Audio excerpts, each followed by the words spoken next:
Welcome to the Escape with Nick and Adam. Tonight we're going to be talking about Kenobi, Maverick, Stranger Things, The Boys Season 3, Gotham Knights. I'm Nick.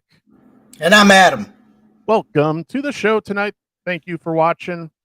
We're going to get into, there's not a ton of comic book news, Adam, so we're going to talk about what's on TV and what's in the theater. And yes, there are going to be spoilers ahead for pretty much everything. So especially heavy on the Kenobi spoilers. But we'll let you know ahead of time before we get there. But other than that, Adam, how are you, sir? No mayo.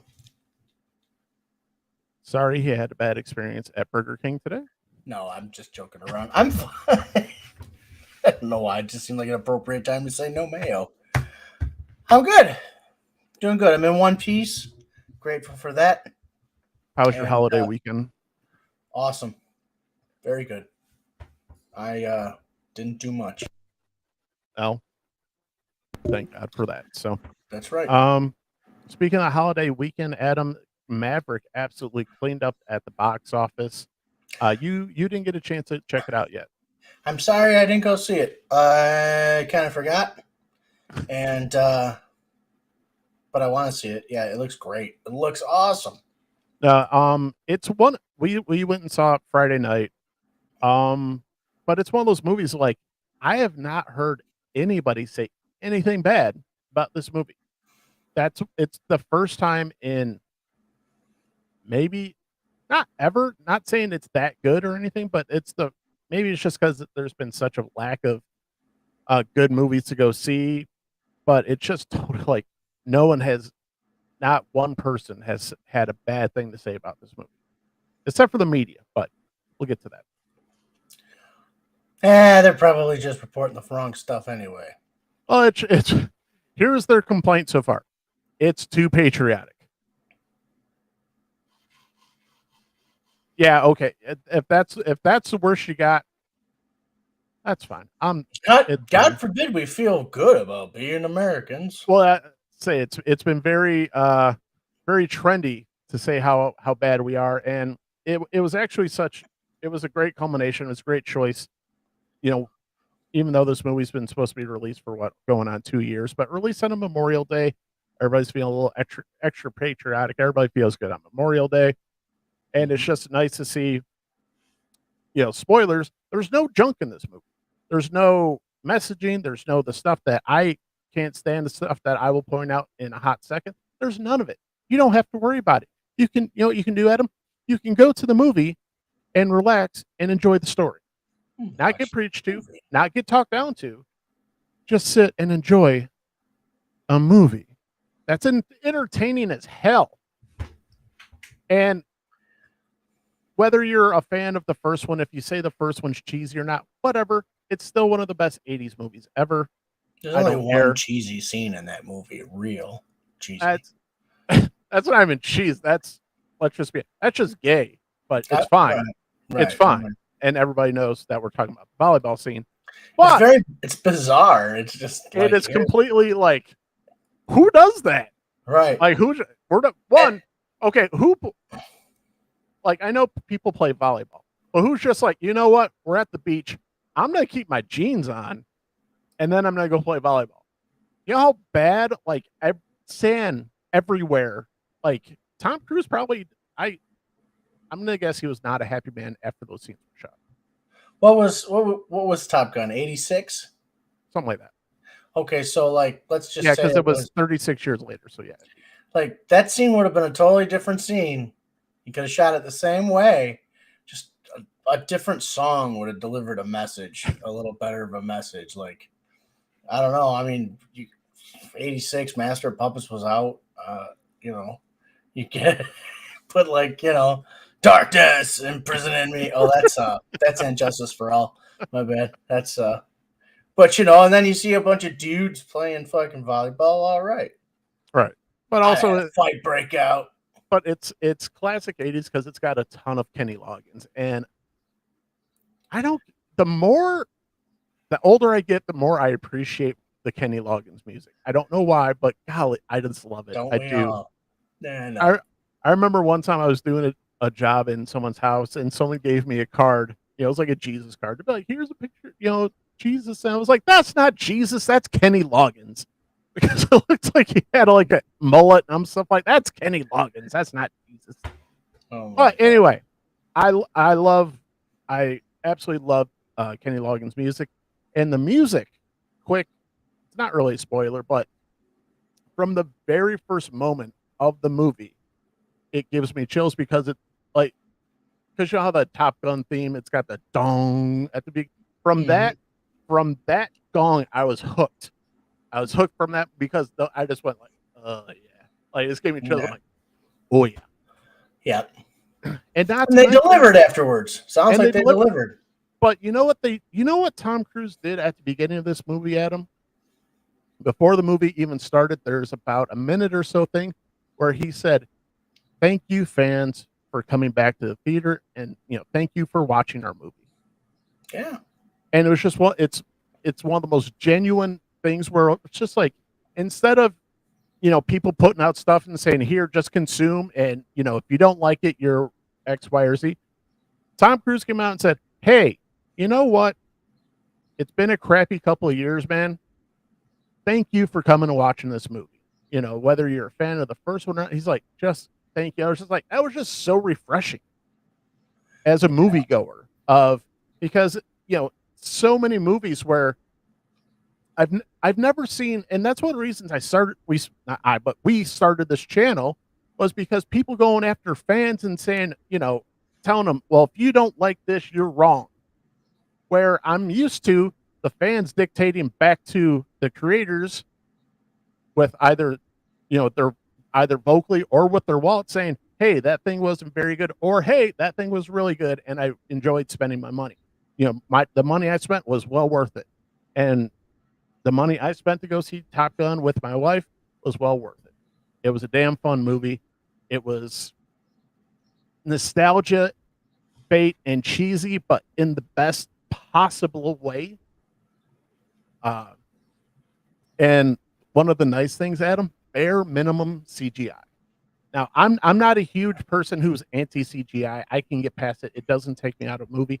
I know certain people it does, but it was so cool because you knew, and if you watch any of the the behind the scenes stuff, those people are in those jets and they are pulling not only in those jets, but they're pulling the G's and all that. You can see their faces, behind the mask and in the helmets. You Jeez. can tell they're doing it.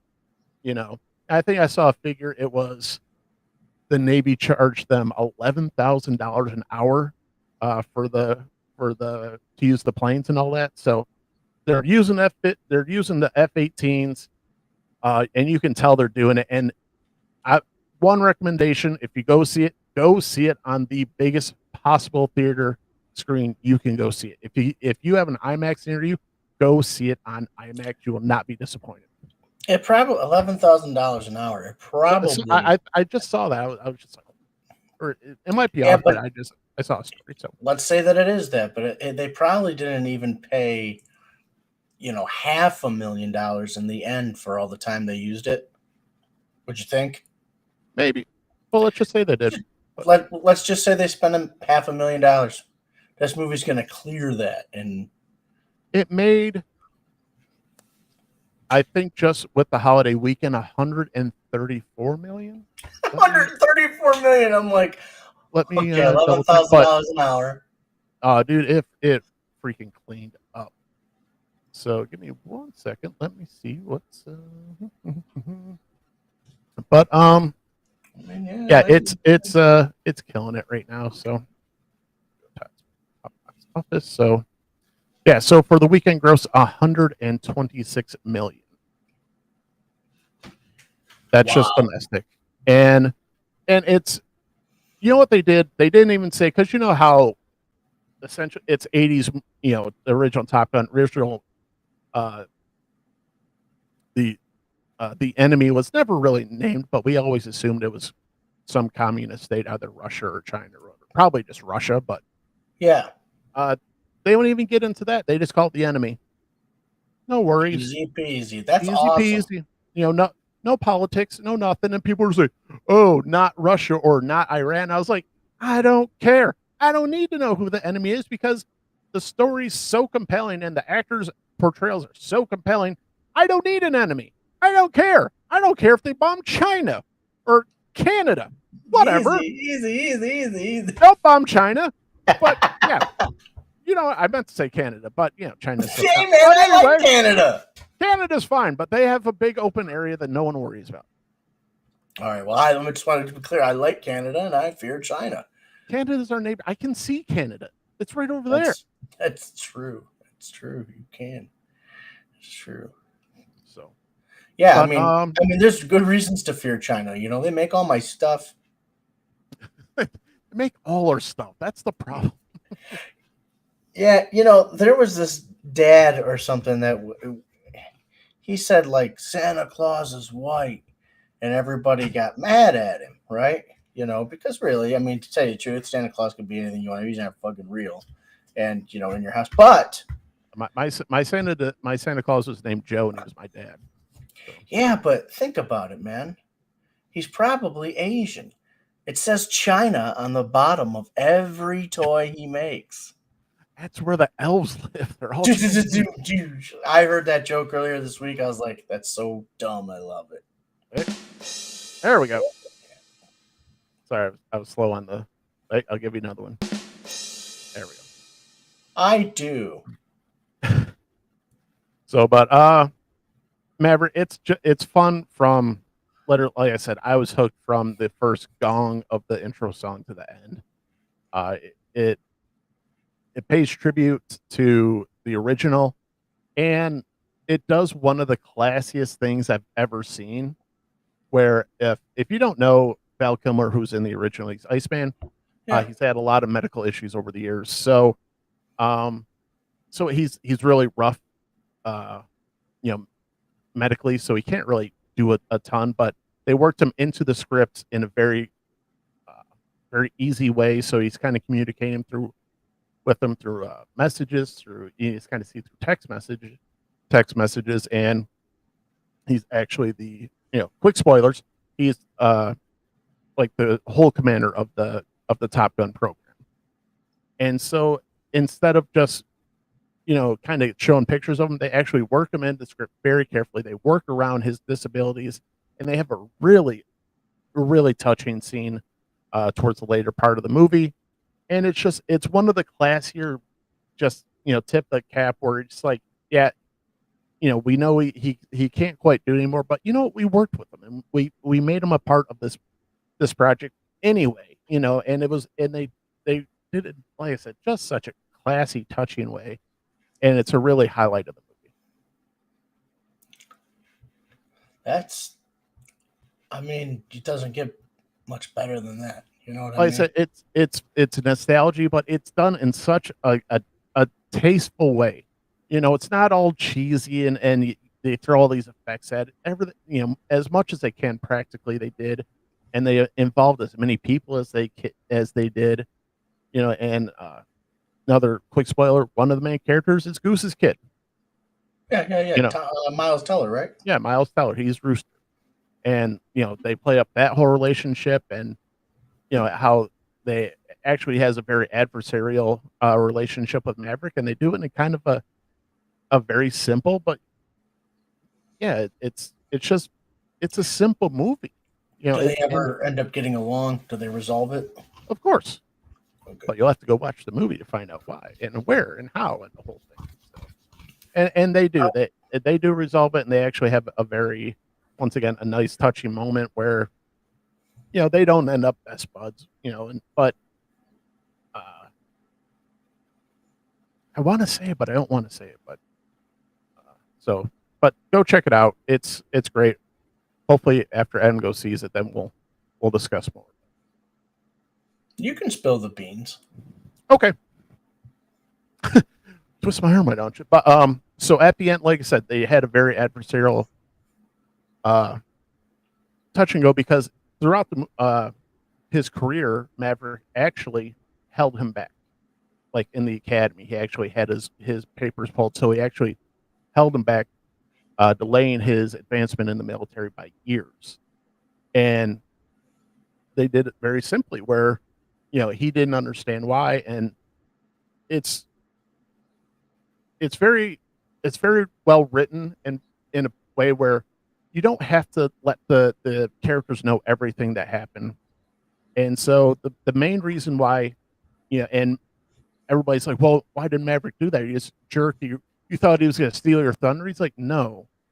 His mother asked me to not. He didn't want her son to be a pilot like her son. He said, and I told her I'd do everything in my power to not let that happen. So and he never tells Rooster. He never dumps that on him. He made a point to, because he didn't. He always looked at it as like, I'll be the bad guy. I'll be the bad guy. I'm not going to. And at this point, his mother died of cancer. He's like, I don't want you to have a negative image of your mother. He's like, I'll be the bad guy. I'll take it all. He never needs to know that. And so, after, and this whole thing leads up to this big mission. Anybody listens to Jocko, that's the big mish, right? Everybody's talking about always talks about the big mish. And once the mission's over, by the way, it's successful. And he and Rooster and Maverick, and he calls him sir, but you knew he wasn't calling him sir. You knew he was calling him dad. And it was a very touching moment, very classy thing. So, but it's like I said, it's not sappy. It's not over the top. It's just enough. Yeah. Well, good, man. I can't wait to see it now. No, it's like I said, it's one of those, and I think this movie is really going to be. I hope it's a monster, because, like I said, no, I haven't heard anybody really say anything negative about it, and it's all been word of mouth. I've told everybody, on social media, in person. It was so nice. We went to a wedding. I actually got to hang out with people again. It was like, ugh. The weekend was so nice, just because we had a wedding we had to go to. We had a picnic, or a outing for family, because we have someone going off to the Air Force. It was just so nice to be around family and friends, and hug, and you don't have to worry about people being all, please don't touch me. Oh, hand sanitizer. No, we were just talking. We just hung out like we used to. Back to normal. Yeah, it's the closest thing to a normal weekend, where, went and saw an awesome movie, had they said, went to a wedding, just got to hang out with family, and just be normal, and it's just such a relief. I got to do nothing, so that was very nice. Yeah. So this is how the show prep went this week. So I was like, I saw Top Gun, I saw Stranger Things, I saw Kenobi, and I was like, I saw Breakfast with Tiffany's. I did. I've always wanted to see it too. I'm sorry, Breakfast at Tiffany's, right? Yeah, Breakfast at Tiffany's. It's crazy because it played on YouTube for free, and it just played all the way through. Some movies will do that, and it was in the morning, and it started playing it, and I was getting my coffee and stuff, and it's Breakfast at Tiffany's is coming on, and the beginning opens up. Spoilers. Audrey Hepburn is walking around early in the morning. She's probably been up all night partying, looking through the Tiffany's window, and you get these beautiful shots of her and the city of New York. You know what I mean? Shots you don't really see often these days. And then it hit me. I was like, going to change it. I was like, wait a minute. This could be it. This could be your opportunity to watch this movie. You've been saying you're going to get around to it all this time. Why don't you just sit still and watch it? And it did. I enjoyed it. Some weird shit happened in that movie that they would never let it make the cut today. See, good for you, because every time I go to sit down and watch, quote unquote, a classic film, it never one, you're either disappointed, or two, I just end up falling asleep or completely lose interest. I've said it before, I still haven't watched Citizen Kane all the way through. Haven't done it. Can't do it. I fall asleep every single time. Yeah. So maybe that's one thing we haven't done in a while. We haven't done a list in a while. Maybe we should do a classic films list that we've either seen or we should see. do it right now. We can't do it right now because I I can't have no think. show prep. I have no show prep. I'm on the I, spot. I can't go off the top of my head. Sorry. Sorry, I'm an ADD guy. I got the improv going all the time. Then you're like, hey, show prep it. I'm like, I sure will. You're like, yeah. Hours go by and I don't do it. I just sit in the same spot. And the show prep is like 5 minutes before show. You're like, hey, I found this article. At least like, this week. Not now. Yeah. At least this week, that's how it was. But you bust your ass every week. You do bring in the top stories. I got to applaud you for that. Well, that's what the social media is for. That's got lots of time to listen to other YouTubers, so I try and keep a pulse on what's going on. And the pulse right now, Adam, because I hate transitioning from good to bad, but we have to go to the bad, and the bad's Kenobi, man. Adam, do you appreciate the original trilogy?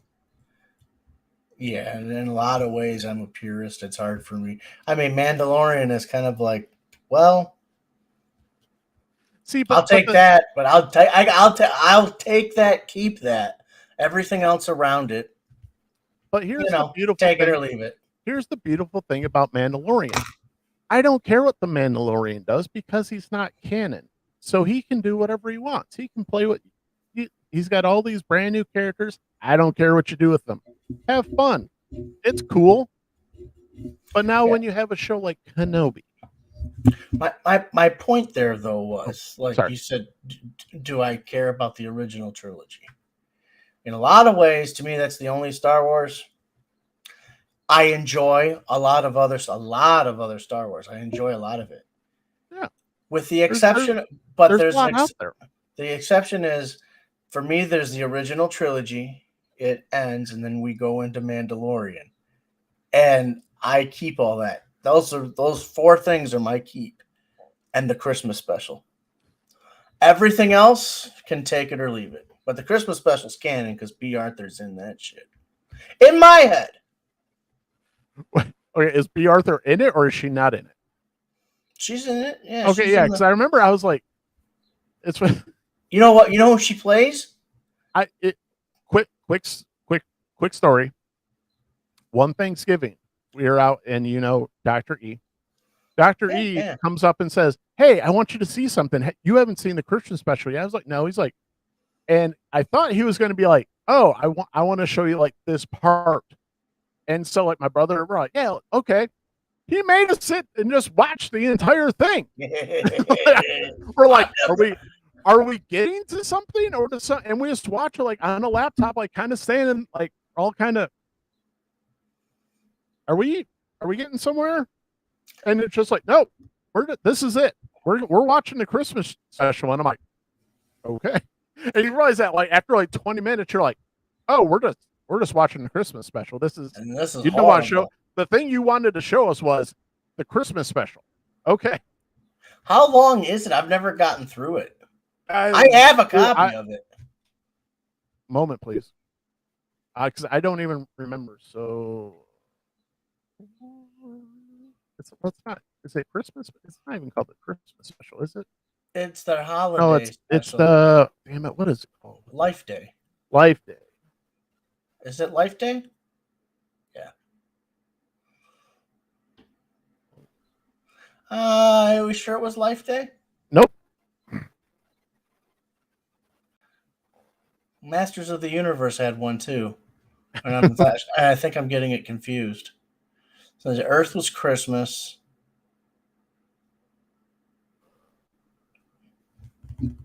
It's called the Holiday Special. Right, the Holiday Special, but But it had a specific so they were trying to get Chewie home for it's an hour 37 minutes. It's got a 2.1 on IMDb. But I thought it was Life Day. Yeah, it's to celebrate Life Day. Yeah. Okay, so it is Life Day. So I wonder what is it in Masters of the Universe? That's what I wonder. Oh, you know what it was? It was the twins' birthday. There you go. Yeah, Adam and Adora. But yeah, it's an hour and 37 minutes. We're like, we are doing this. We are doing this. we are watching the Star Wars Holiday Special. So should we make it home? Dude, still can't. Are you gonna make me watch it again? I'm gonna make you watch. Well, it's not because lack of. I just don't remember. I just remember that experience. I don't remember. So I showed it to a buddy of mine. His name's your friend now? Yeah. Oh, okay. Because it might not have been your friend after you made him watch it. Oh, I was like, that is the weirdest question. I'm like, yeah, I don't think he wouldn't talk to me. It's been a while, but you kicked my dog, but whatever. So he's seeing it, and we're watching. I'm like, isn't this crazy? He goes, I can't believe that this exists. That's what his thing was. I think that's more when you sit and watch, be like, I can't believe someone's like, this is a good idea. Yeah. I guess it only aired one time. Never hit the light of day again.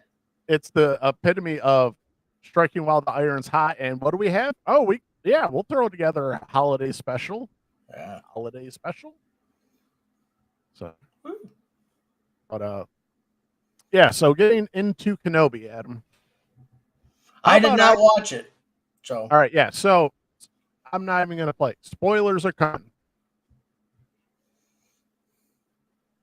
When you heard that they were making a Kenobi show, and here's the thing, originally started out, it was supposed to be a Kenobi movie, because this is when Disney first started. They were going to make they made it the Rogue One. They were going to make a Boba Fett movie. They were going to make a Kenobi movie, and then it got, then Solo happened, and then the breaks immediately went on for all the big projects.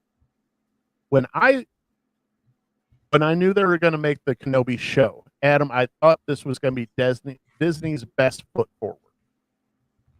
This is the money that was going to get all the budget. This was going to get all the top talent. This was going to get everything. I could not have been more wrong.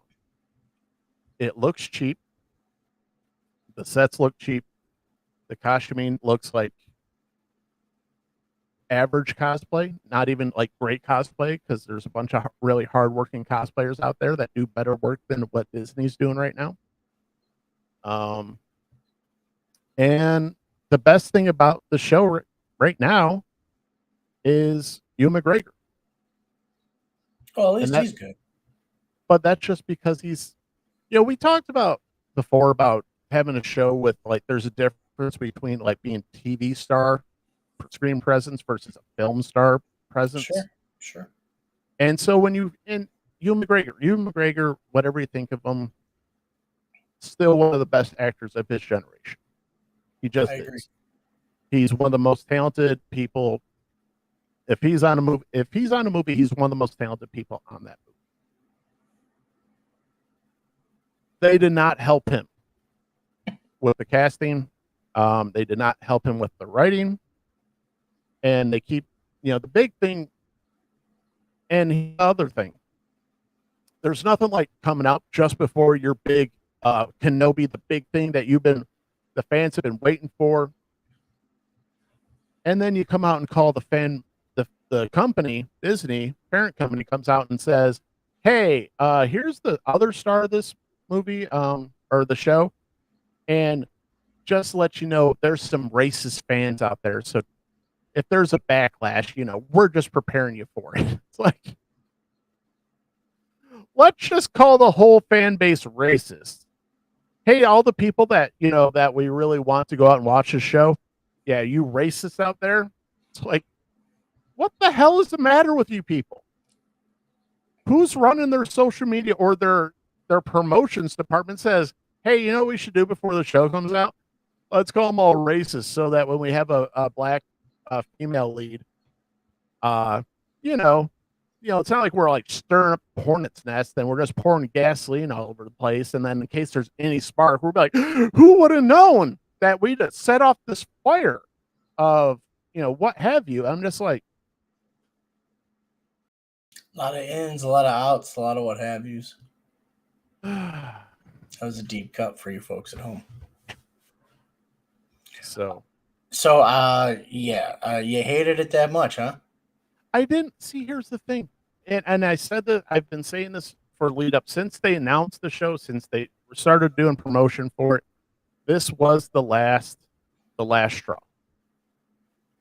And hey, speaking of Dr. E, he's watching us on Facebook. Thanks for watching, Dr. E. I told Hey, you how Doc. to, I was telling him how you made us watch the Star Wars Holiday Special earlier. That was a core memory. Good Thanks move. for that. Very good move. Good stuff. Uh, but this was the last straw. This was the last time of the last chance at redemption to keep me as at least a Disney Star Wars fan, because I will forever be a original Star Wars fan, and I'm one of the fans. I was a fan of the prequels. Dr. E says hi, Adam. Hello, sir. I Um, can't see you on my side of things, but yeah, I just see all the chat on my side. So yeah.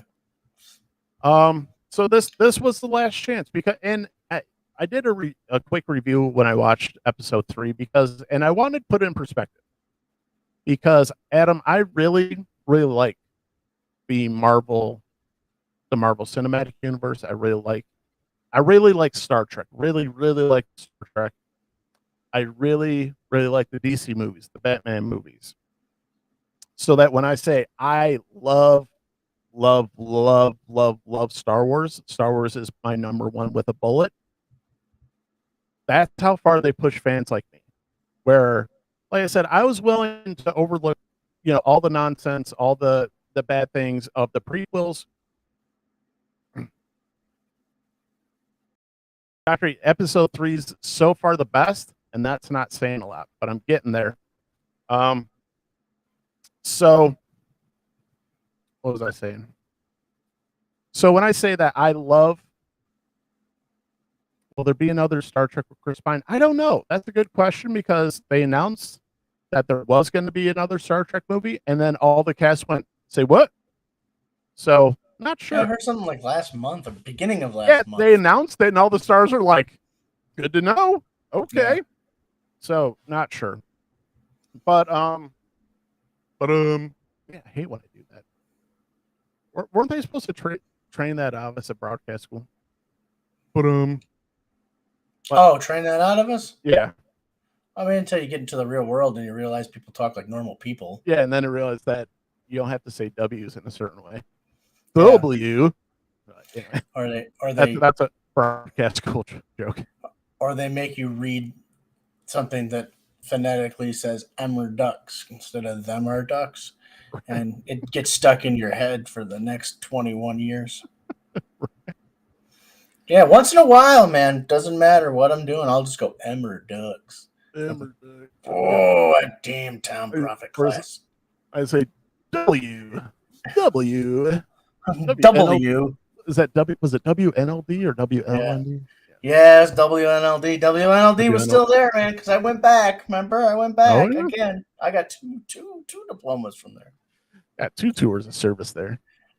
Yeah, 20 years apart, too. Chat. Huh? But anyway, so getting back to my point. It's a So great when place to go. It's still around. I don't think it's still around anymore. I think it No, got I was one of the last classes. yeah, I forget what it got absorbed by, but we're Lawrence talking about Tech.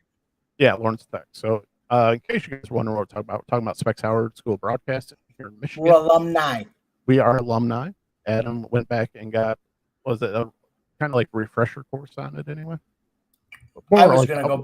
I was gonna go back and just do radio, right. and solid. But that way have the whole concentration all together under one. But it doesn't work that way anymore. You have to take the whole thing anyway. So I Yeah, figured, hey, you know what? It's not gonna hurt me to refresh my video skills. Guess what? right. Now I'm in love with video again. In love, head over heels. So hold on, Doctor E, I'm getting there. So anyway, when I say that I love Star Wars with a bullet, when they push me to the point where Disney pushes me to the point where I say I'm done with Disney and I'm just going to go back in time and just have we're just going to have the originals, we're going to do prequels. Mandalorian, we still got so much stuff. Because one of the dumb things that Disney did when they started, they said, hey, all that EU, the expanded universe stuff, all the comics, all the novels, and all that, throwing it away. I thought they Okay, did the opposite and said it was no, all together because George nope. Lucas was the one that said it was not canon. He said it wasn't canon, but he didn't care. You know what? That people were like, "Hey, you want to go write your stories? Write your stories. It's cool." I assume he still got a chunk of it anyway. Well, he always said, but it has nothing to do. It's still not connected. Right? Yeah. And it was, and everyone was like, "Okay, fine," but it's everybody's still gonna go tell their stories. He never had an issue. And so, but that what created such an elaborate that expanded the universe for so many fans. And then like I said, the first thing Disney came in did was like, yeah, all that's gone. Um, so Kenobi was the last straw because, and like I said, I was hoping they would put their best foot forward, and they simply didn't. And they have Kenobi who's a broken man, and they really play up kind of the post traumatic stress thing. And I don't like when things like Star Wars, like I said, I love Star Wars, but it has its place in the world where It doesn't have to get that real. it's still fake, guys. It's still fake. Let's not hit too hard with the post traumatic stress. Right. Like let's just cool the brakes on that one just a little bit, guys. It's still fake, and he's a broken man, Oh, and that sucks. and worse, he's an absolute coward. He doesn't train anymore. He doesn't even use his lightsaber. He's working a schlub job butchering this giant fish out in the middle of the desert. That's how he makes his money. That's how he gets by. He checks up on Luke on occasion. That's gonna Got stink. he's got a hole in the wall cave that he lives in. And then you have the Inquisitors. The Inquisitors are we went over it's the Inquisitors are force sensitive people. They're not quite Jedi, they're not quite Sith, but they're all trained basically to go after the last remaining Jedi. So that's where we have Reva. That's we have the Grand Inquisitor. So Reva's the third sister, and then we have the other Inquisitors. And this is where they really start to mess with canon and storyline. So the Grand Inquisitor is in the cartoon show Rebels. That's where he's originally introduced. And the Inquisitors, that's where they're kind of introduced, I believe, unless they do it in a book. But on screen, the first place you see them is Star Wars Rebels, the animated series. He's a badass. He's really, all the Inquisitors are tough characters. Reva kills him, just stabs him in the gut. No, and it's just one of those things where, yeah, just gonna off you.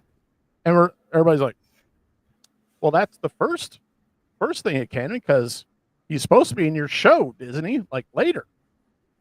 And then so we have the Inquisitors going through town, and they run into Uncle Owen. And so Reva's really getting after him. She's threatening the whole town because the Inquisitors are looking for Kenobi. They're after doing everything they can to get any clues for Kenobi, and they see Uncle Owen. They don't know obviously who he is, but they start threatening him, and so instead of Uncle Owen doesn't give him up, and then another random townspeople give up. So she cuts off their arm. Just cuts off the random townspeople's arms because she's a mean person. Okay. And one of the earlier scenes, sorry to jump around a little bit, but they do have a Jedi in town. Not obviously Obi-Wan, but another Jedi. And so he escapes and ends up running into Obi-Wan, and he recognizes Obi-Wan right away. And Obi-Wan's like, hey, man, we lost. Give it up. Basically, go bury your lightsaber and go live your life. Not really what he was looking for, and you know what? Not the Kenobi that we knew. because the Kenobi we knew through the prequels, the Clone Wars TV show, he always had bravado. He was always brave. He was always a badass. And I know you can sit there and say, hey, this character's broken, but I can't see this character just giving up on everything he's done most of his life. That doesn't make sense to me. Because when you have, I know exactly how you feel. huh? I know exactly how you feel. Only thing is, with mine, it's like that. Like, I can get more a different way. This is Star Wars. It's kind of like, yeah, Well, and like taking back to real, when you're a martial artist, let's say Jedi is sort of similar to martial arts. If you're a martial artist for life, you're a martial artist for life. You don't just give it up, and especially when, and it's alluded to in other things where this is the most important thing that Obi-Wan is doing with his life is watching over Luke. Because right. And that's what that's the implications, that this is the most important thing. Luke and Leia are the most important thing to the Jedi. They are the last ember of the Jedi. They're the Not new Yoda. hope. Yeah. They're the new freaking hope. Right. So, and Adam, what is one of the most iconic scenes in A New Hope? If you shall strike me down now, Darth. Oh, well. Yeah, sorry. Help me, Obi-Wan Kenobi. You're our last hope. Help me, Obi-Wan Kenobi. You're my only hope. Yes, sorry. You're my only hope. So that movie's loaded with good shit. When you get the implication that she has never met Obi-Wan Kenobi / Ben Kenobi, right? That's the implication. Yeah. Well, guess what? Little Leia gets kidnapped by Flea from the Red Hot Chili Peppers. And then Bail Organa contacts Obi-Wan to go track her down. So not only does he abandon, with persistence, he doesn't abandon him right away, but for some odd reason, Bail says, "You're my only hope. I can't contact anybody. I can't send bounty hunters after." I was like, "No, you got to do it." They reused the line. I don't remember. Okay. I didn't pay that much attention. I was probably eye rolling too hard. But that breaks canon. And so, long story short, he does. He goes. He tracks her down.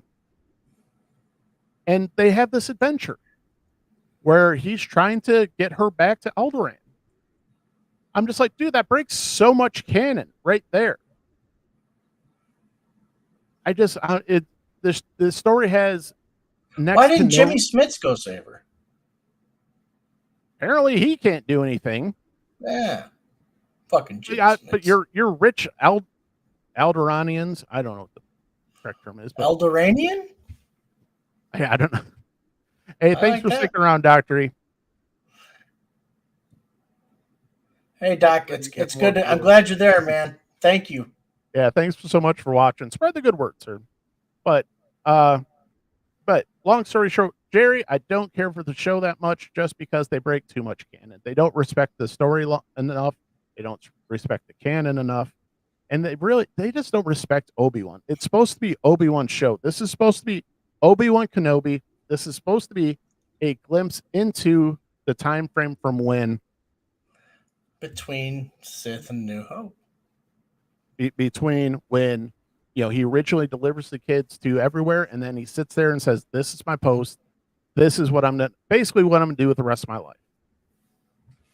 And we get Kenobi sorry, go ahead. Go ahead. Yeah, sorry. Go ahead. Kenobi the what? We get Kenobi the coward. We get Kenobi the weak Kenobi who barely knows. He doesn't know, but he can barely use the Force. There's an instance where she's falling off the building, and to even catch her, keep her from falling, you'd think he would had a hernia trying to just keep this little girl from hitting the ground. So he's not rusty. I'd made that he's seized. He's like an old engine. Well, yeah. Well, it's like that explains why his Force kind of was like really shitty and slow in the first one, other than, they didn't have the technology. But like, you know what I mean? How slow it was for like you see him young in the Phantom Menace, and then you look at A New Hope, and it's like it doesn't really add up. Like, why can't that guy do like super flips? And why is Right. Yeah, but there's a difference between being rusty and what he is in Kenobi. Well, yeah, and it's a stupid thing to try to answer if that was the route they were going. Yeah. But also, so let me just try and fast forward here to episode 3. So she gets kidnapped. Mind you, the kidnappers are chasing it. It's stupid because she's this little 10-year-old girl, and she's running through the forest, and these kidnappers can't catch her. She's This is 10. Leia. This is Leia. And of course, she's the super spunky and super smart, whatever. So how do we end up? So we have Riva basically being an a-hole, and so when Leia gets kidnapped to this other planet, she gets the Inquisitor's follower there, and it's funny because they have this fight scene where at one point on this planet, everybody puts out the image of Obi-Wan Kenobi with the price on his head and yada yada yada, and there's so many ridiculous things in the show where everybody knows what a Jedi looks like, right? Yes. They wear a robe, and it's very simple. It's meant to be very like a monk, where you have very little possessions. Everybody's like, "Oh, how do we know what he's dressed like? He's just wearing a robe. He looks like a Jedi. He's in this town where everybody's dressed like people in towns and stuff." And there's like, how could we possibly pick out the Jedi in this crowd? I was like, because he's dressed like a Jedi. He's sticking out like a fucking sore thumb, man. Because he's the only one who looks like a Jedi. That's the way you can probably notice that. Hey, he looks like a Jedi. And not to mention, not just any Jedi. Probably, if anybody knows anything about the Jedi, he's probably the most popular Jedi besides, Yoda. But whatever. I mean, the name alone. I mean, that's right up there with Duncan Idaho. Not as cool, but Well, Obi-Wan Kenobi. I mean, come on, dude. Don't Duncan Idaho. I mean, Hey, I'm excited. I can't wait. When's that supposed to be? Hey, Danny, when is that supposed to be coming out? Do we know the Dune sequel? Like 2 years. 2 years. Yeah. I'll be waiting on that one. But anyway, something coming in 2023. No, that wasn't it. Well, they changed the whole DC lineup, so I don't know when anything's coming out anymore.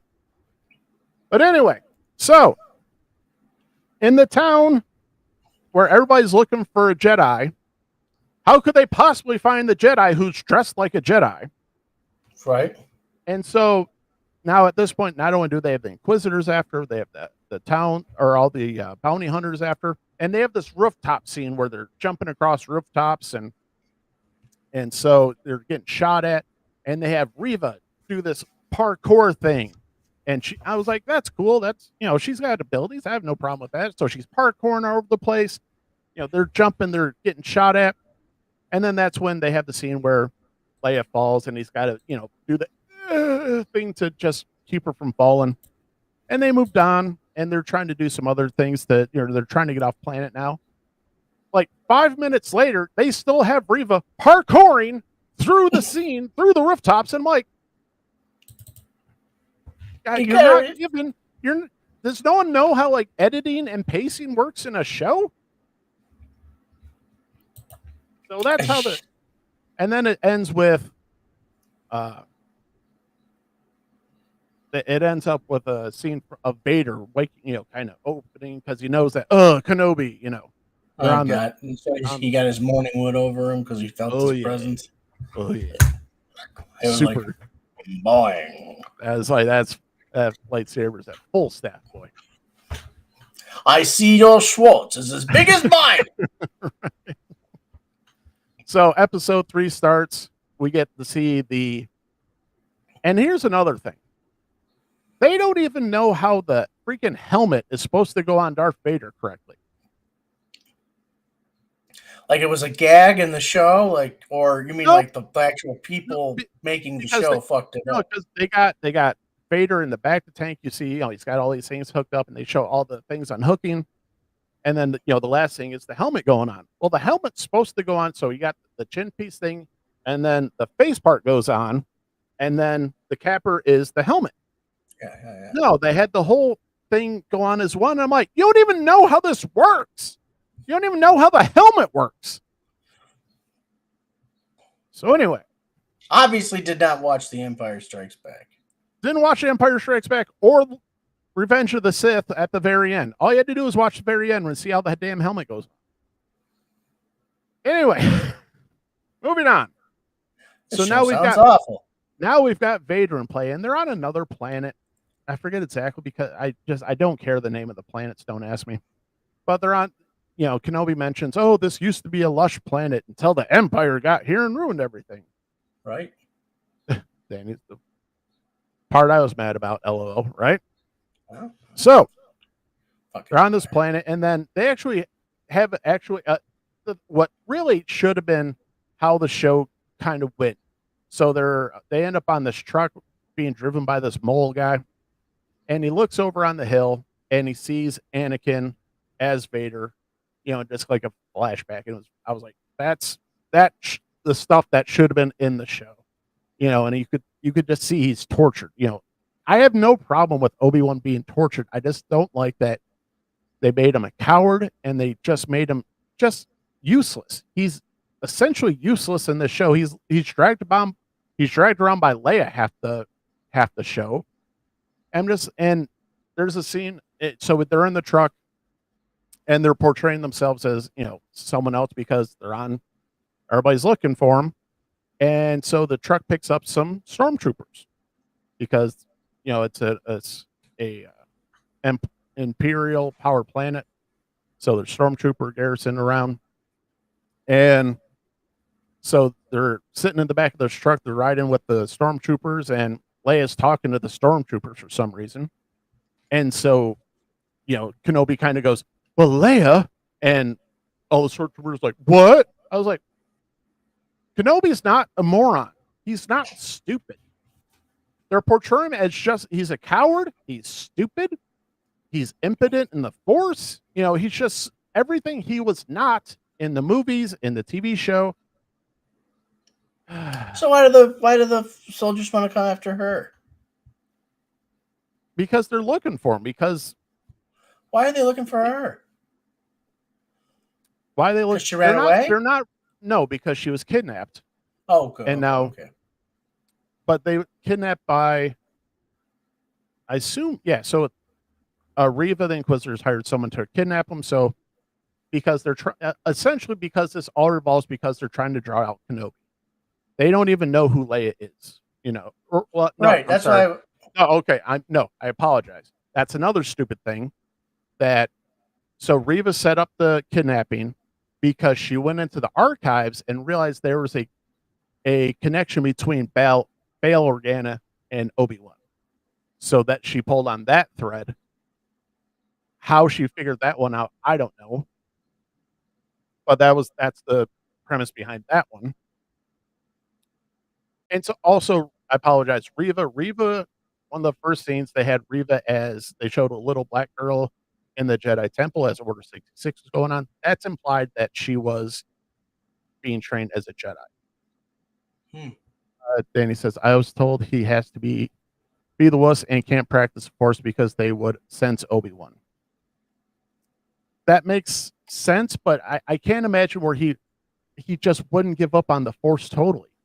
There's just, like I said, there's ways to do things, but he's just so impotent in the Force. It doesn't make sense. Everything that was just said, would make sense if they would sense him. You know what I mean? But how come in A New Hope he was just like, all right, this is like fucking big lightsaber, this and that. We're gonna get on the starship, and you know what I mean? Like you would think that. Well, if that's the case, then why wouldn't it work 20 years later? Well, and one of the things Yoda tells Obi-Wan to do is how to get in contact with Qui-Gon. So which means I assume that meant to get more in touch with the spiritual side of the Force, get stronger with the Force. I assume when does Yoda say that? He says it at the end because he's like, I came into contact with an old friend of yours, and basically he was talking about Qui-Gon had crossed over, figured out how to do what Obi-Wan does, excuse me, later in the movies. So that was kind of like, hey, I'll teach you how to do this, or and there's a few times where he just very weakly goes, Qui-Gon, Qui-Gon, and like that's the extent of him trying to get into contact with Qui-Gon. So, but anyway, so now we're on this planet. We have Kenobi being a moron in the back of a truck, almost getting them killed and caught. And now, as they come up to the outpost, there's a shootout. They have this one character. I forget her name because I don't care about anything that much in the show. But they hide them out in the safe house that's meant for Jedi. And here's another thing. So I told you I did not like what they did with the post-traumatic stress thing. Here's another shit thing. I do not care. I don't like what they do. So they have these series of safe houses where they transport people. It sounds very much like the Underground Railroad. But I forget what they call it. But I was like, you freaking a-holes. I was like, you're seriously trying to convey this message into Star Wars? I was like, you freaking morons. Yeah. It's like, dude, don't even go there with that. That's disrespectful. But anyway, if you like it, that's fine. I thought it was borderline disrespectful to try and compare the Jedi, safe houses to the Underground Railroad. Give me a freaking break. The poor I will say, freed slaves that were running away from those places. They couldn't just reach into their pocket and whip out an old sword and start flipping around, right? Like the Jedis can. And this Order 66 thing, what the fuck is people so worried about it for? What happened to this? What happened to there are 2 Jedis boarding this ship? We will not survive this. What happened to all that? I mean, I get it at the end of, it's still far-fetched. But at the end of Revenge of the Sith, Order 66 comes out. Truthfully, this is how I think it would go. You might get a few of them. Maybe a couple guys who are distracted. You definitely would have nailed Anakin, because he'd have been thinking about, Padme the whole time. And then, boop, he gets shot in the head, he's dead. So his mind is never where it's supposed to be. Oh, always in the future, never where he is. Anyways, what's he's doing? So my point where I'm going with that is how dangerous is this Empire and there seems to be a new Jedi that just happens to turn up out of the sand somewhere, hey, I survived. Me too. Well, it's one of those man, Order 66 wasn't nearly as bad as they made it out to be. yeah. And you just put a hit out on some of the most powerful people. Yeah. Period. Hey, police officers, go track down all the Navy SEALs. See how that goes. Yeah. At the stroke of midnight, kill every Navy SEAL you know. And all of a sudden, Marine recons, have fun with that one.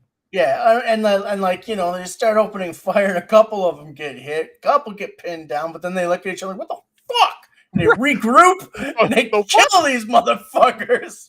This was a terrible idea. Danny asked, were the Inquisitors dead by New Hope? Danny, I don't even know, because the New Hope was totally a Dave Filoni creation, I believe. What? Dave Filoni? A New Hope. That's not a... You said New Hope is a Dave Filoni creation. No, I apologize. The Inquisitors are Dave Filoni creation. So, okay, gotcha. My understanding, they're probably all done by the time A New Hope is. So, I think this is kind of I think this will probably tie up the loose ends of the Inquisitors. I can see them trying to do that, because they'll probably say, and this is one of the theories, that Reva's going to be the hero at the end, and basically let Luke live and basically tell Vader that, Kenobi's taken care of or whatever, and she's gonna, kill her anyway. So that's kind of the rumor. So I think this is going to tie up that loose thread eventually, because there's no, like I said, Inquisitors weren't even a thing that I even heard of. So that's I can't see them It I think, just like I said, it's one of those Filoni creations, and hopefully this is how they tie it up. But um, so getting back to the story, so they're in the safe house and they're waiting to be taken to the pilot to get taken off world. But Vader shows up. And this is the highlight of episode 3. I'm not saying it's all bad, but this is episode 3 of the series so far is the best episode so far. Not saying a lot, but it is the best episode because you have Darth Vader doing Darth Vader shit. So you've got so they know that Kenobi's on the planet. So they're trying to draw him out. So what does Vader do? He literally just starts like ripping people out of houses with the Force. He starts breaking people's necks. He just starts doing this, rampage through this town. And Kenobi, cowardly, just sits there and watches. He doesn't do anything. So when the time comes, he runs away for the first time to kind of lead Vader and everyone away from Leia, so that she can get to the storehouse or get to the ship with the other woman that helped them at the checkpoint. So they come to the quarry, and Kenobi runs right into Vader. And what does he do, Adam? He runs like a bitch. He just runs away. And then and then Vader, they're in this quarry. Nothing quite says high quality production like this in this quarry. So he tracks him down again. And you know what Kenobi does this time, Adam? He runs away. Again? He runs away again. And then finally Vader corners him and he forces him to take out his lightsaber. Or actually, he has his lightsaber out at this point because he's so scared and he thinks, Vader's gonna sneak up behind him, but then he eventually sneaks up on him and Vader just starts bashing him with the lightsaber. And it really shows, because here's the problem. So this is peak Vader.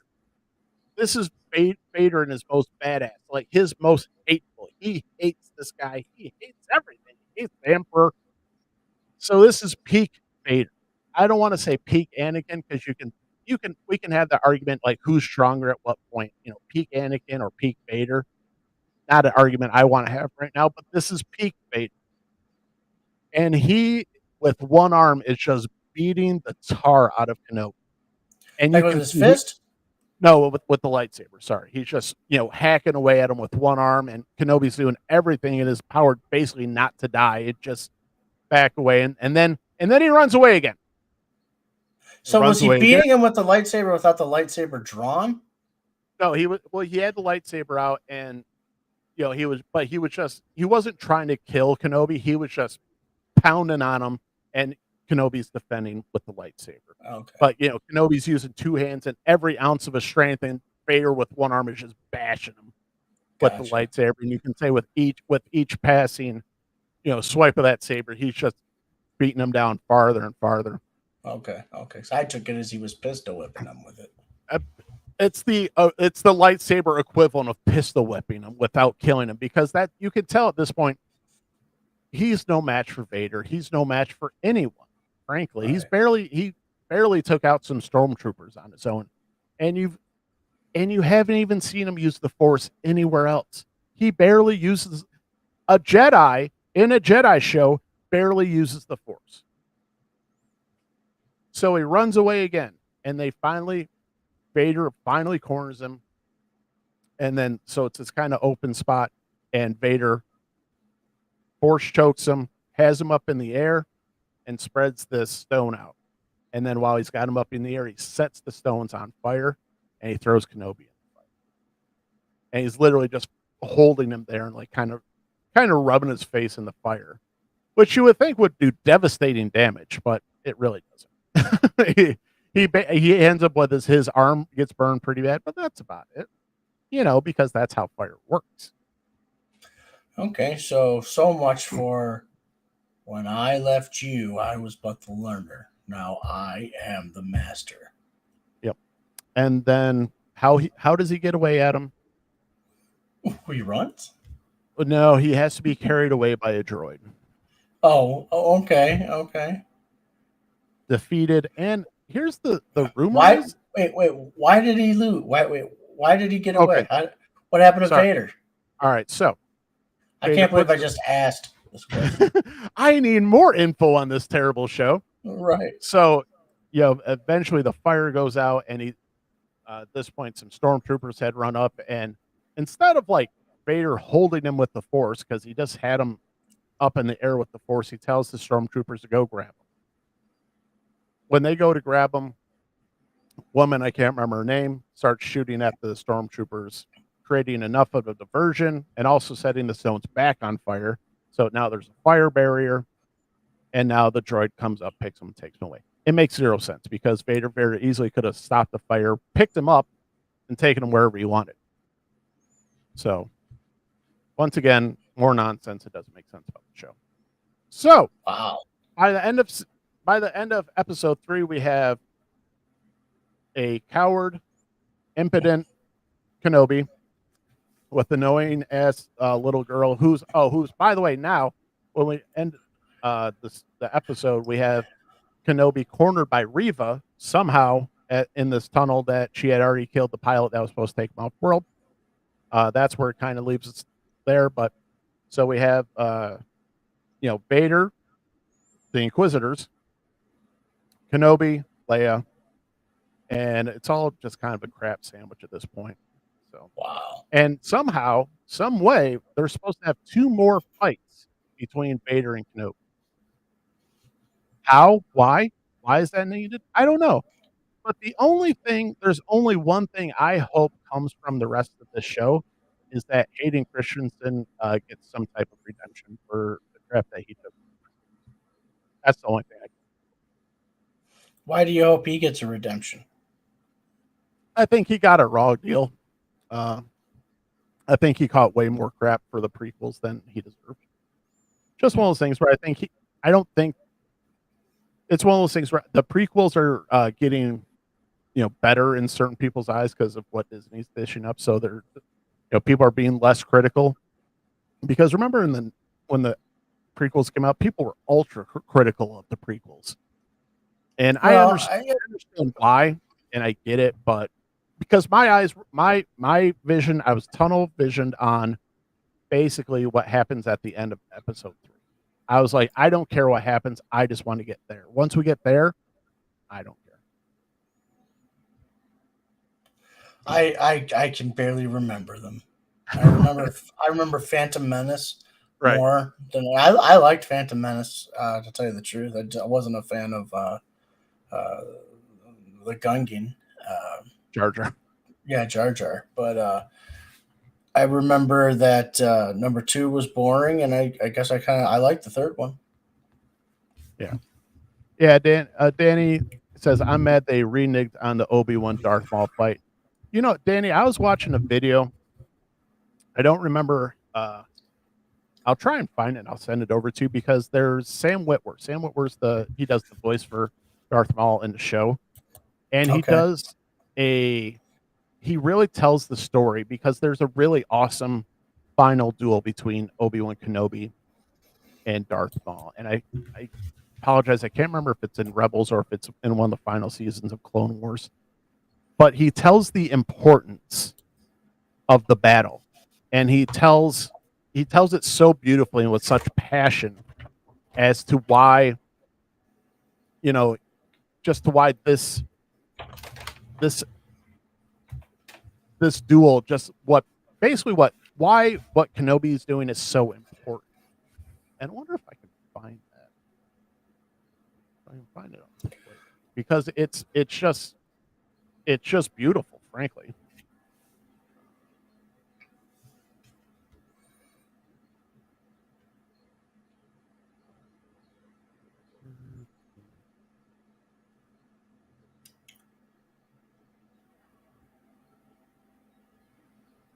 Yeah, here it is. So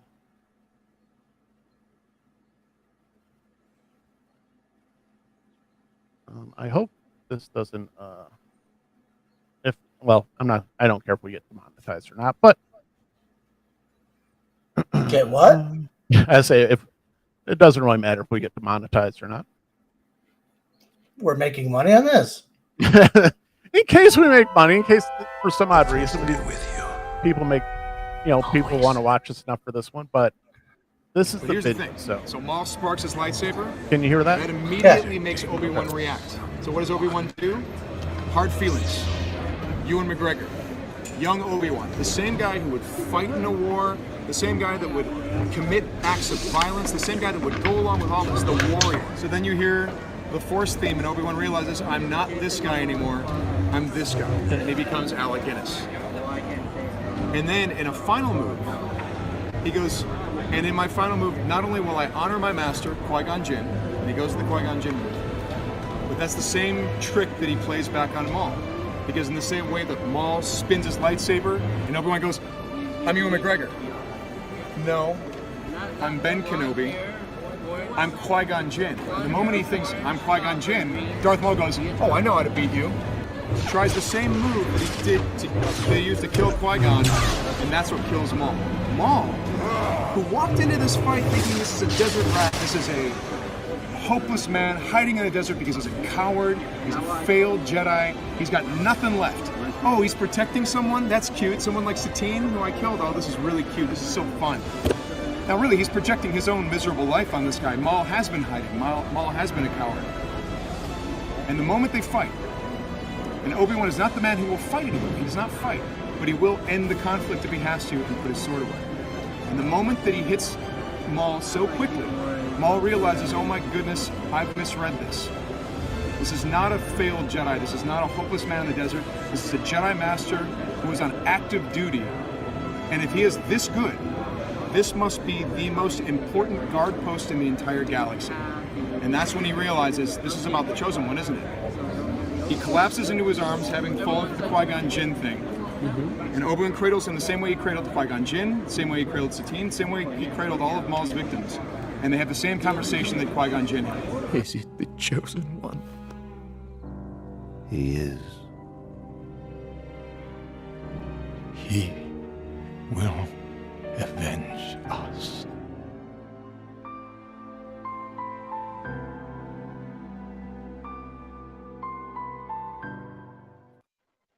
And that, my friend, is what Kenobi should have been about. What was that from? That was a chant. Dude, it's just a video I found, but that is Guy made it? The Star Wars Life. I don't know where he got it, but if you notice, like, that's just Sam We're sitting down at either some type of Comic-Con or some type of Star Wars celebration thing.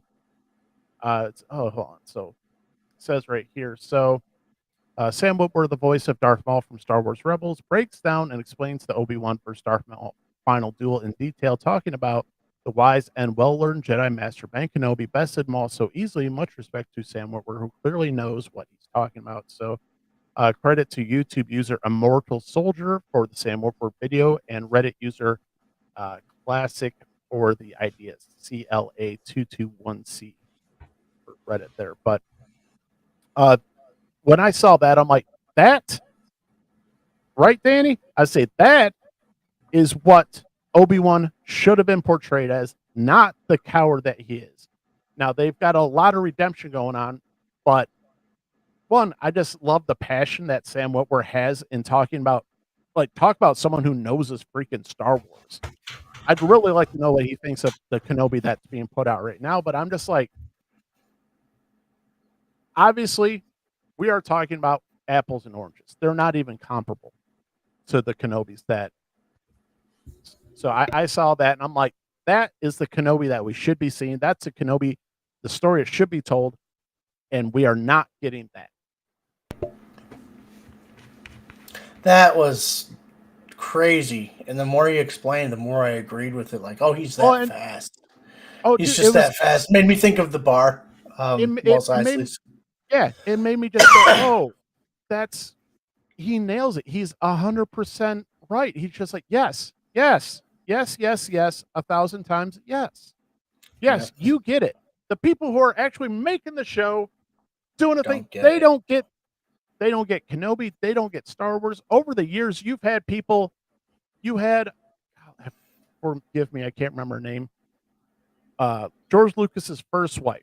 Is it Marsha Oh, Lucas? I don't know.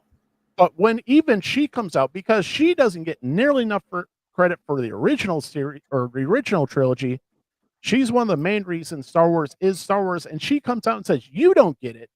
Now, if we had people who are actually honest, like Sam Witwer saying, that's what Star Wars should have been, not the stuff that you guys are putting out there today. You don't understand Star Wars. Ah, shit, dude. I can't touch that. I mean, No, like I said, I damn near cried watching that because he has so much respect for Star Wars. He has so much respect for the characters, yeah, and just in that, because it's not a duel, it's barely a duel at that point. He explains it because but in that, it's such a powerful scene because everybody knows that George Lucas basically took samurais. Jedi are based off samurai, and the samurai duel was basically that. It was essentially one strike and done. But it wasn't just one strike. There was so much more to it, and the way he just, like I said, I love that video. It's just so that's Star Wars, man. That is Star it's a Wars. Jedi Master on active duty. Exactly. And Guarding the like most important post. Not just the most important post in the galaxy. Yeah. And that is not, my friend, what we are getting from Disney Plus. After seeing that, It puts it in perspective, doesn't yeah, it does. It really does. He sacrificed the rest of his life to protect that kid. But he didn't give up. Not only did he keep training, he got better. He got stronger in the Force. He might have, his physical tools might have declined, but his power, his use of the Force increased, not decreased. I don't know. This shows, and well, we'll see. I'll say, if you want to check it out, it's one of those like, hey, if you want to watch a terrible thing, I guess you can watch Kenobi, but it just breaks too much canon. It breaks too much stuff, and I can't stand. When they broke Luke, and they made Luke basically a murderous old man, and what they've done to Kenobi, it's not how you treat the legacy characters, man. It's not how you do it. Nope, especially with Luke being murderous. I know we've said it before, but your nephew's a pain in the ass like that or whatever. Just call his parents and have them pick him up. Like, you don't gotta kill him. Solo, come get your kid. Yeah. Not like, oh, I'm gonna kill him in his sleep. We're not gonna do this honorably. We're not gonna have a duel. We're not gonna have a test to test you out of school. No, my friend. I'm gonna try and kill you in your sleep. Yeah, that's what. But and then when you, and I know we talked about it before, but when you had even Mark Hamill saying that's not Luke. Luke's like literally the most. That's not a Jedi. That's not a Jedi. That's not Luke. Luke's literally the most optimistic person on the planet. He's the one who looked Darth Vader in the eye and said, "I believe there's still good in you." And then he turns into, "I'm going to kill you in your sleep." So that would be the move, of a Sith. You made him evil. You made him worse than a Sith, and you did it out of fear. But did it out of fear. Sith aren't even that cowardly. They made him more cowardly than a Sith. Yeah. Because at least Sith have honor. They want to kill you. They want to look you in the eye when they kill you. Fucking Millennium Falcon lands, and he's like, "Well, hey, where's Ben, Luke?" Well, he was having some behavioral issues. Tried to kill him. It's all good. Yeah. But he ran away. And he had his own cult going. We couldn't allow that. Crazy. So anyway, moving on. Back into some good stuff. Adam, are you a fan of Stranger Things? I've never seen it. Really? Yep.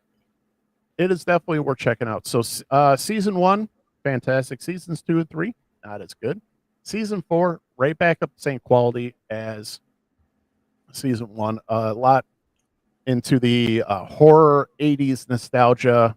A lot of callbacks to the 80s. It's fantastic. It's funny because my wife's a few years older than me, so there's certain times where I go look over. I was like, "Hey, was that a thing?" She's like, "I was like, yeah, I don't remember that." Like, everybody's calling each other like douchebags. I was like, they didn't call each other douchebags like that in the 80s. She's like, but yeah, that it's a fun show. It was funny because so they released the first 7 episodes. They're supposed to be filming the last part. I don't know how long the second part of the season is supposed to be, but so far the first 7 episodes are fantastic. Sad part is we were trying to fit it in last night, and like half hour left in the last episode, our internet went out. We're like the you know, buffering thing came out. Be like, wow, these guys are masters of suspense. Like, damn it. Eat your heart Like, out, Dragon Ball Z. yeah. As it turns out, it's the internet went out. Damn it. Okay, so we're gonna finish the last little bit tonight. Actually, as soon as we wrap up the show, I'm sure my wife's getting hungry and a little bit cranky, but that's but we're getting there. But yeah, Stranger Things season 4, definitely check it out. It is a ton of fun. I don't care for some of the newer characters they introduced. Argyle's not my favorite because I'm slightly over the stoner moron thing, but maybe that's just where I'm at in my life. But overall, season 4 of Stranger Things is definitely a go. Go check it out for sure. And if you are a fan of the Stranger Things at all, you will enjoy it. And Adam, I am definitely giving Stranger Things a recommendation of a watch for you. All right, I will. You're not the only one telling me to watch it. You know what I watched? I watched the first 2 episodes of The Boys. Oh, yeah. You dipped your toe in that one, huh? Well, I still feel the same way about it as I did before I watched it. I always knew it was going to be a good show. Right. You know what I mean? Well, your trepidation was the tropes that they were going to play with, right? And it still is. It still is. I mean, but if it's entertaining, it'll be fine. I just don't think that we need to go there. No, I need some quality superheroing. You know what I mean? Well, and you will not get that in The Boys then, my friend. Right, I know. And speaking of that, season 3 starts tomorrow. So I will definitely be checking that out. We'll have a review probably in next show or so, or at least somewhat of a review. But another thing that they dropped a trailer for, Adam, Gotham Knights. So we put the part of the trailer. Oh, no, we just put the poster up on our Instagram. So from IMDb, share this real quick. Give you the quick rundown as to what this is about. So, Gotham Knights coming in 2023. Bruce Wayne is murdered and his adopted son forges an alliance with the children of Batman's enemies. As the city becomes more dangerous, these mismatched fugitives will become its next generation of saviors, known as the Gotham Knights. Who murdered Bruce Wayne and pulled it off? Yeah, that's the thing too. So go check out the trailer. It'll do one of two things. It either make you want to watch the show or make your blood boil. Stephanie Brown. First time they're gonna do it, and it's gonna be this piece of shit. So they've got Harvey Dent, played by Misha Collins. Notice that Harvey Dent is not Two-Face. Yeah. They Olivia Rose Keegan as Duella, Nadia Zarali Robinson as Carrie Kelly. Why? Adam, who's Carrie Kelly? Carrie Kelly is the Robin, who's Robin in the way future from this show, where Batman's still alive and he's like a 70-year-old man. So, yeah, she's not born yet. That's who Carrie Kelly is, according to this show. And also, Harper Row, Bluebird, huh? Yeah. So, but one of the big, I want to say complaints, but one of the big changes is a quick race change for Carrie Kelly. Anna Lore as Stephanie Brown, and as Adam said, Fallon Smith or Smith. I would say that's Smith, right? Oh, the Y. as Harper Row, or otherwise known as Bluebird, Tyler There's Cherry your woke characters right there. as Cullen Rowe, Oscar Morgan as Turner Hayes, Hart Adams as Brody, and that's about it. Seems like all the important characters. Well, So yeah, I'll call it the Stephanie Brown show and see how it is. yeah. Well, and here's the thing. So we already had your sister Who's- say, "Hey, I want to check it out because of Misha Collins." I was like, "Well, you have fun with that." But it's DC CW, so it's probably guaranteed not to be great. Well, there was a well, I'm gonna give him a chance for Stargirl season 3. But that's another story. I got a reason to have doubts. There was a time though when it was like CW superheroes, this is gonna be great, but as it progressed, and anyway, just watch Arrow season 4, or don't watch it. Watch Arrow season 1, 2, and 3, and be done with it. Right. Flash season 1 and 2 and 3. But yeah, that's kind of the news. As far as comic news, not a ton going on. I'd say I did mention was it Joe Quesada's out at Marvel after 25 years of being there. Mhm. I think he's trying to pull it off like he left, but seems like he got canned. So I have some news. yeah, let's do it. So there will be some short content coming, new content coming, action figure reviews. I know we talked about it a little bit on the last show, but here's the thing. I've now scheduled shoot days and edit days and voiceover days and all that kind of stuff, and I'm really looking forward to doing this. And I've got a lot of stuff that's in package. I got a lot of stuff that's not, but everything's worth reviewing. Plenty of content there for the show for everybody who likes action figures and toys. And of course, if you have a request, let me know what that request is. But I do have a little picture of what was going on in the living room the other day. Just right. One little picture that I can share with the folks at home so they can get an idea.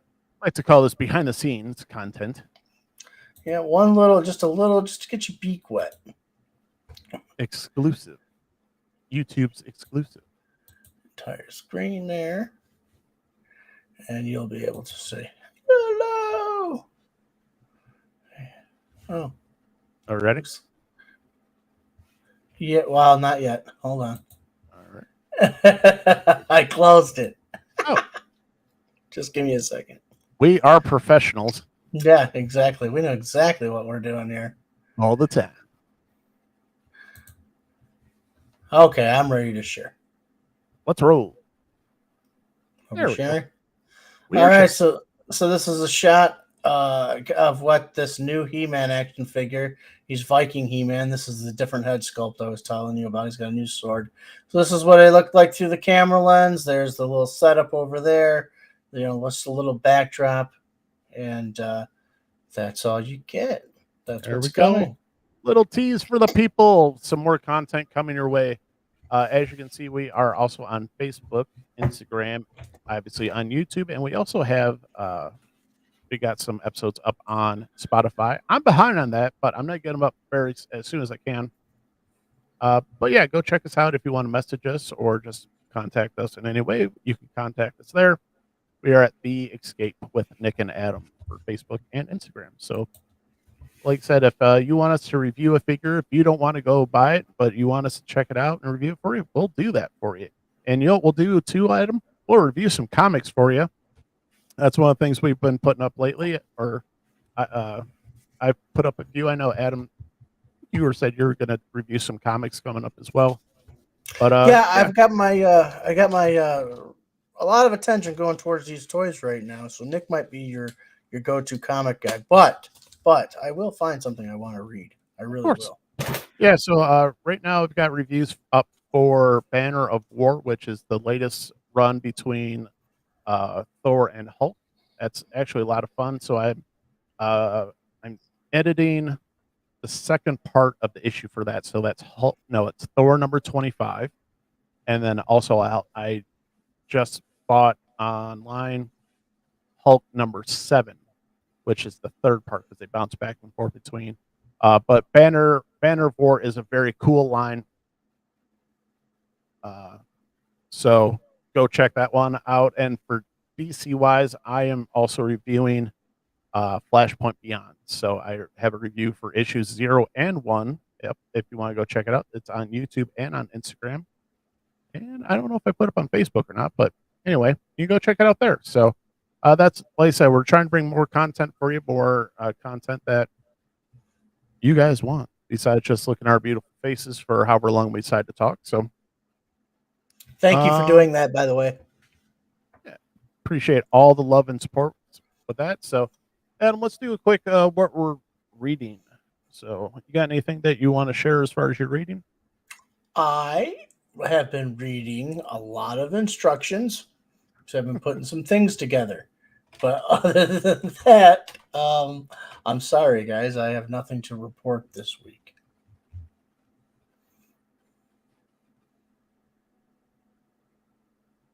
So yeah, Danny, I'm gonna try and be at coffee tomorrow, so I'll see you there. So I am reading Scorched number 5 from obviously McFarlane's universe. That is a fun book. So that's Scorched. If you don't know, that's the first kind of superhero team in the McFarlane universe that involves Spawn, and then also reading Rogues. So definitely check these out. These are fun. So you have an older Leonard Snark trying to get the Rogues back together for a job in Gorilla City for Gorilla Grodd. Or no, it's trying to steal from Gorilla Grodd. So it's probably not a good idea. It's probably not a good idea, but that's what they're doing because, well, you know what? Leonard Snark is tired of trying to be an everyday man, living the, just going to work, and he's frankly sick of it. So he's getting the Rogues back together for one last job. So yeah, it's gotta be frustrating to be those kind of rogues. It's like, listen, I just want one good score. Fuck him, Flash.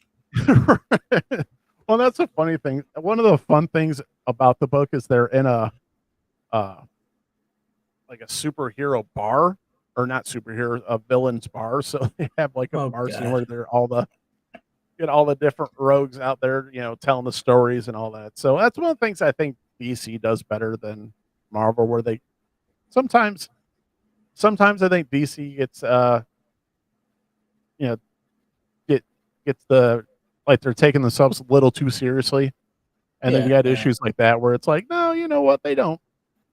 They can let their hair down a little bit and play, just take shots at themselves periodically. So yeah, that kind of stuff is fun. So, but other than that, Adam, I think we're all set. So thank you guys for listening. I had a wonderful night with you. I look forward to this every week. Yeah. So yeah, I wasn't able to get on earlier this week because of work stuff. So I was happy to get on tonight, and thank everybody who watched Dr. E. We had Dr. E watching earlier. We had Danny watching. So thanks so much, guys. I think we had someone else sneak in, but it didn't message, so we're not sure. But thanks for all who watched. Like I said, like Adam was saying, watch out for some content that we have coming up. So comic book reviews, action figure reviews, and obviously whatever else we want to review. So if you're not sure about something and you want us to take time and actually review something for you, let us know. We'll try and do that for you. So, and from today forward, if you share this episode, we're going to kind of like do the traceability on that by Monday, and whoever has the most shares that were reshared, Nick and I are giving away $100 million. Yes, we're gonna go break into Gorilla Grodd's Gorilla City, and whatever we get out of there, we're gonna share with you. So, but seriously, if you guys could we don't have share, yeah, we don't have 100 million. We're not gonna do that. I'm just being stupid, trying to make everybody laugh and smile and enjoy themselves and be nice to themselves. But if you could and share, and the more subscribers we get, the farther the show goes. But I want to thank everybody who's been supporting us so far, and everybody who's watched, and thanks so much. And Adam, this is for the people. Thanks so much for watching.